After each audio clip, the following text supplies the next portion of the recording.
Guess what? Just because you love it doesn't mean it's good for you. It does not mean it's good for you because you love something. And even in this day and age, our definitions and how we look at love, it's all over the place. Every single person has a different definition of love. You may hear it, the water here flowing, and a lot of people love the sound of the river. They love seeing rivers, they love seeing waterways, but they may not love getting in a cold river early in the morning, which is something I love to do. And so we all have a different perception when we talk about love. And some of you may love a sports team with all your heart. And it's been the thing that you were raised on. You were raised on loving this particular team. And it's a really interesting concept, because if I wanted to give you a Greek definition, the Greeks have 3 different definitions for love. There's eros, phileo, and agape type love. And the eros is like erotic love. It's that sensual love. It's, it's literally sex. It's sexual, right? It's that craving, that indulgence type love. Phileo is where you get Philadelphia, right? The city of brotherly love. And so most sports fans, celebrity fans, music fans, is phileo love. It's that brotherly, sisterly type love. Like, you love something because you think you're a part of the team. You think that that's your tribe. You put your energy and you wear the gear. And you say, this is my team. But they're not your team. And then there's agape love, which is this unconditional love, no strings attached. And I think most of us, we all desire to be agape love type people. But at the end of the day, to really have no conditions on our love, man, that's a really, really powerful thing. It's a challenging thing, though. Because especially if we're talking about, most of us think about love in terms of our intimate relationships, right? It could be family. It could be our partners, our lovers. And then, we get to these other levels of love. Like, do you love your dog? Do you love your house? Do you love your car? Do you love your job? Do you love the person you see in the mirror? Right? And that's like that unconditional love, I think, is really what I've worked on really intensely for the past several years. Along my 12-year healing journey, the past few years have been on unconditionally loving myself. And in order to get to that place, I had to love all of who I am. The good, the bad, and yes, the ugly. And to me, that's real unconditional love, is when we're able to love the things that often seem unlovable. They seem like it's not, we're afraid of it. We're afraid of other people seeing who we are. And when we're afraid of other people seeing who we are, it's because we fear abandonment. We fear rejection. Because I think we're all programmed for acceptance. We want to be accepted. We want to feel like we belong. Why do you think we're so passionate about the teams and the celebrities and going to the concerts? Because we want to feel like we're a part of a collective, a large group of people, like that we can identify, even our politics. right? You got to feel like you're a part of something and that you matter and you're making a difference because you're sending them your energy and you're investing your time, and that's the most valuable thing you got. However, most of the time, we get caught up in the phileo loves, the brotherly loves, and we neglect ourselves. We truly do neglect loving and caring and nurturing and healing ourselves. The pop quiz, do you want it? Are you ready for a pop quiz? I ask this all the time, meeting strangers all the time, especially if we start going on to conversations of life. Here's the pop quiz. Who are the top 3 people that you love the most? Who are the top 3 people that you love the most? Don't overthink it. Just, who are the top 3 people that come up? And a lot of times I'll get moms that, I got 4 kids, that's not fair. Don't overthink this stuff. Put all your kids in one category. Then name 3 people. Now, if we were doing this in person, it'd be different. But I'm going to ask you, who did you name? And if you didn't say yourself, then you failed the quiz. And ask yourself why. Think about it. We have been programmed in this life that anything that is self-focused is negative. You're a narcissist, you're egotistic, you're self-centered. And it's like, we're all afraid to truly actually say, hey, I need to love myself. I think it's even by design that we're programmed to put more focus on the external and less on the internal. I mean, think about going through school. We learn about everyone else's history, but we don't even learn about ourselves. And that's been one of the most important aspects of this healing, transformational, transcendent journey that I've been on, is learning about myself. What do I love? What do I hate? What do I want? And why? Why do I want any of this stuff? And one of the greatest opportunities is to really look at the things that I hate and to say, why do I hate these things? To look at my definition of love and to say, what is that definition? And this is actually prelude to the reprogramming part of this healing journey. Is I've had to sit there many, many, many times and say, what is my definition of love? And I can tell you that when I first was asked this question and I had to kind of write it out, it was not easy. I wanted to go look up someone else's definition of love, or go look up, do a search. I wanted to do a search online to figure out, copy and paste, instead of really getting to the core of what does love mean to me. And is it one of those? Is your love more of an eros love, a phileo love, an unconditional love, or just some other kind of definition and meaning that you have subscribed to love? And that's what's really interesting, is that if you want to start doing some reprogramming work at the subconscious level, right? Give yourself permission to write down the definitions of things like love, like relationships, like success, like failure, to write out your personal definition and then read it. Here's the beautiful thing.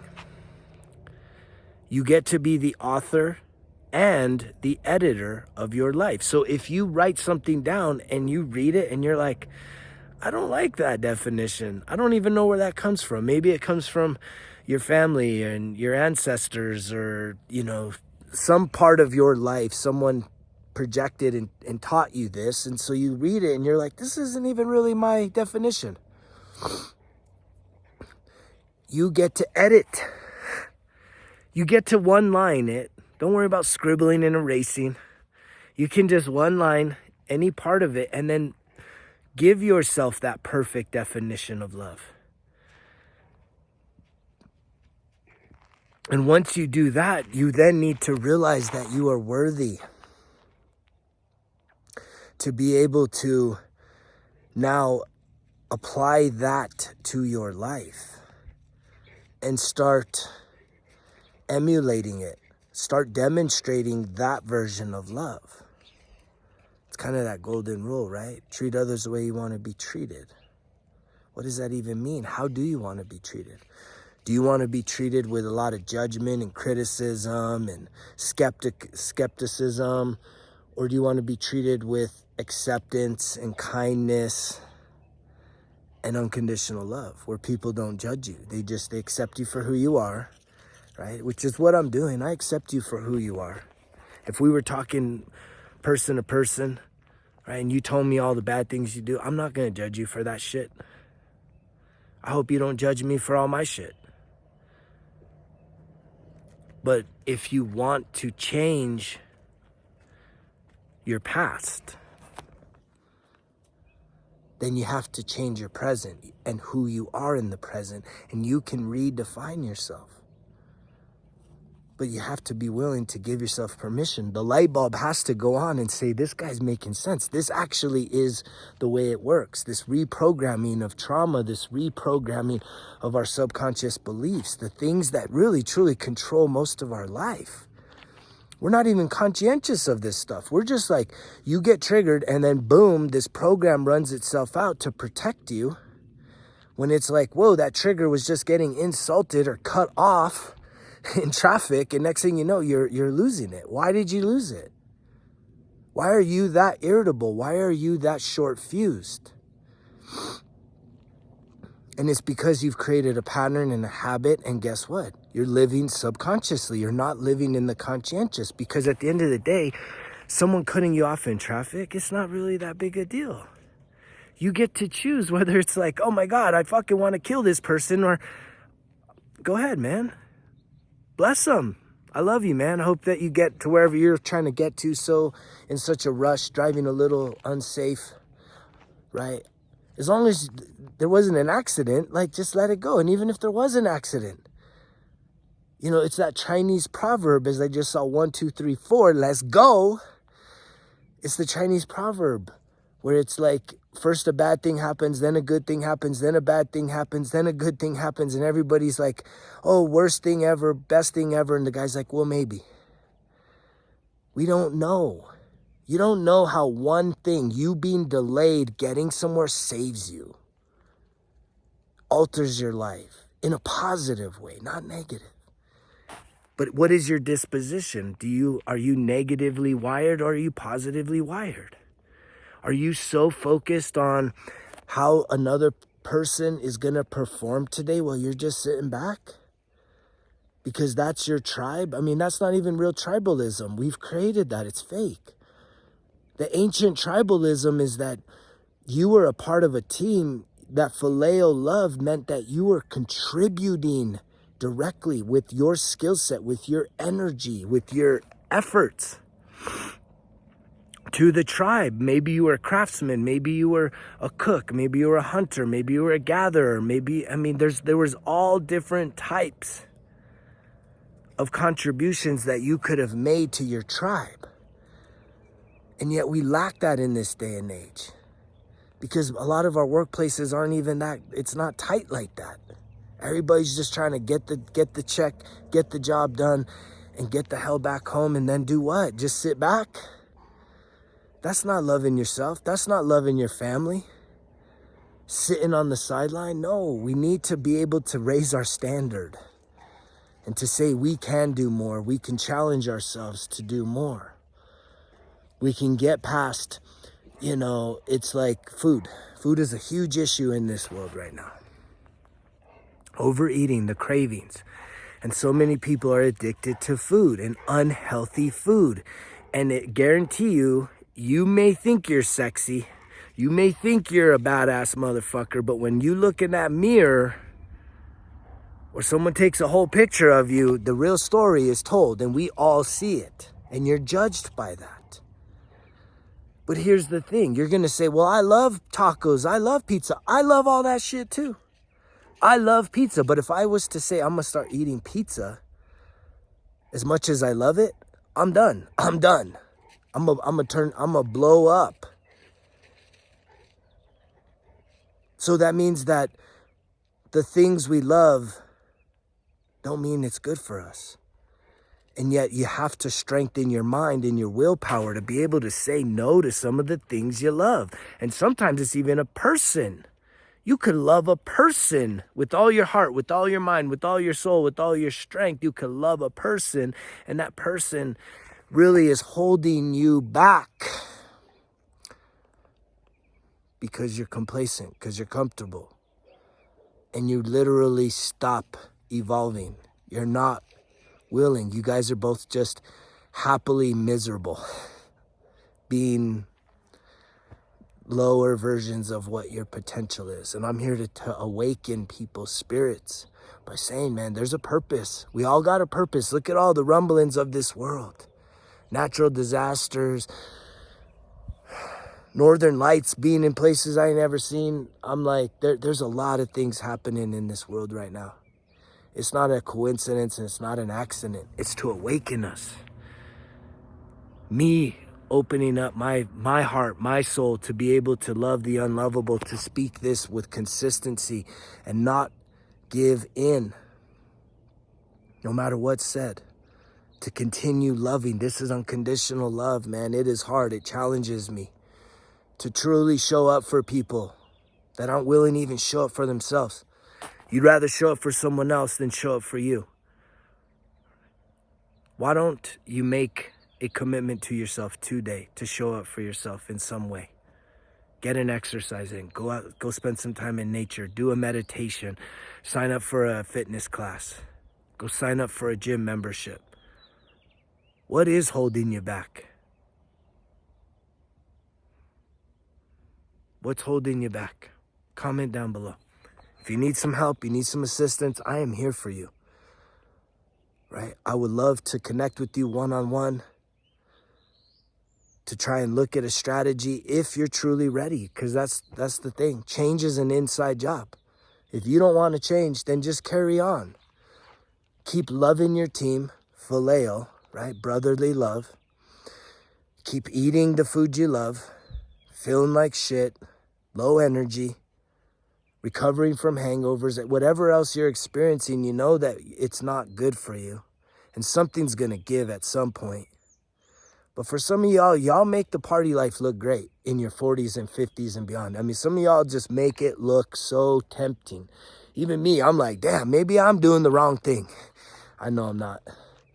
Being sober, living a healthy lifestyle, right? Focusing on my mental, emotional, spiritual, physical, and financial health is the most important responsibility I have in this life, because then I can show up and love other people unconditionally.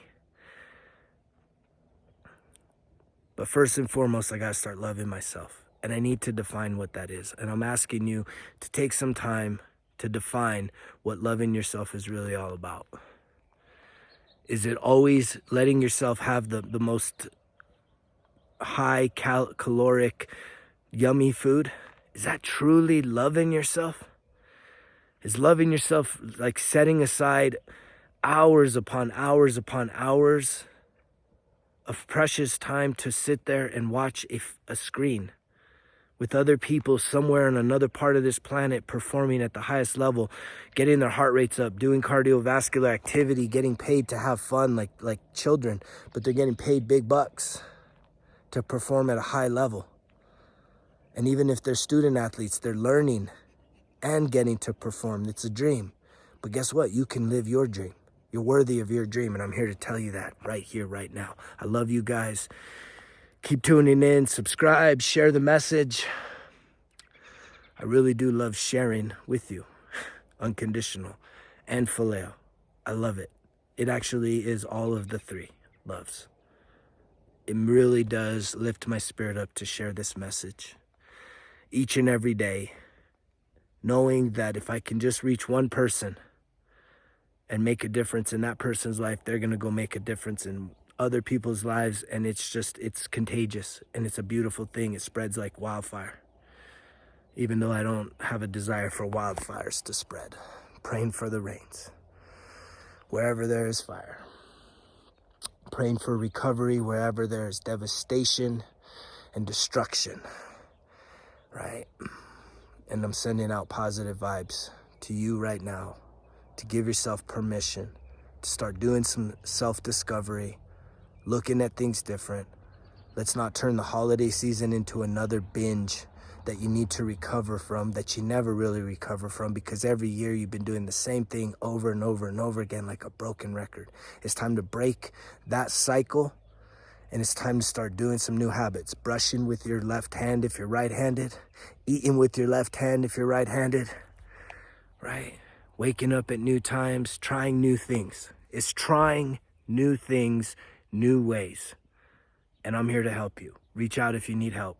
Reach out if you would love to get a one-on-one consultation, no strings attached, but it will truly change your life. I love you guys. You know the drill. Results kill excuses, because if it was easy, it wouldn't be worth it. Greg's out.